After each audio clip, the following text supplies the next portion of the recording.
Hello, I'm David Chaston with 90 at 9, brought to you by interest.co.nz. This week, get everything you need to know in 90 seconds at 9 o'clock, with news global trade is in the spotlight today. Firstly, international air freight in May was 4.2% higher than the same month a year ago. That's down from 5.2% growth we reported in April. Expansion is clearly slowing now that these very high levels have been reached. American inventory to sales levels are starting to rise, and the previous decline was a key driver in world air freight. Future growth will be modest. Pricing, however, is likely to be much more competitive as capacity is still growing faster than sales volumes and has done now for 4 consecutive months. Trade restrictions are on the rise, however, and as has been widely reported, a new WTO report says they doubled in the period from mid-October 2017 to mid-May 2018 compared with the previous review period. They said a total of 39 new trade restrictions were applied by G20 economies, including by Germany, France, the UK, China and Japan, mostly in retaliation for protectionist moves by the United States.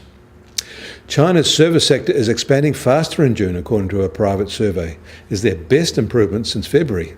The June data is impressive given the rising trade issues which mainly affect the factory sector. And in other news about China, for all their troubles and recent rush to deleverage, the HNA Group chairman has died in France after posing for a risky tourist photograph. HNA could now unravel quickly. The OECD is reporting that, as of December 2017, there are now more people employed in the group's countries than before the GFC. Europe has been the laggard, Australia and New Zealand the stars. But in their report, they finger superstar tech firms as the root cause for low wage growth, even though labour demand is now rising strongly everywhere again. Those tech firms have changed the way we work, capturing benefits that used to go to labour in higher wages. Wage stagnation may be a permanent international trend.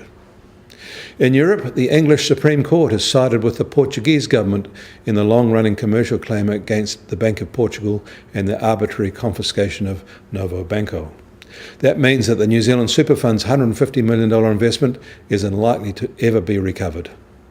Politics rather than law seems to be at the heart of this decision, with the English deferring to the Portuguese on the matter, even though the contract specified UK law.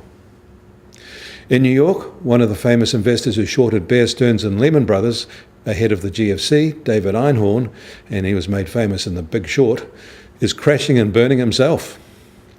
In Australia, the service sector expansion slowed sharply in June. That was the weakest result in the 26-month history of this survey. US Treasury 10-year yield is unchanged at 2.83% on the US holiday, and China's 10-year is at 3.52%, that's up 1 basis point, while the New Zealand equivalent is at 2.81%, that's unchanged. Gold is higher again today, up $4 at $1,257 an ounce. And US oil prices remain high, now just over $74 a barrel. The Brent benchmark is now just over $78 a barrel. The Kiwi dollar starts today little changed at 67.6 US cents. On the cross rates are marginally firmer at 91.6 Aussie cents and 58 euro cents. That puts the TWI at 71.1.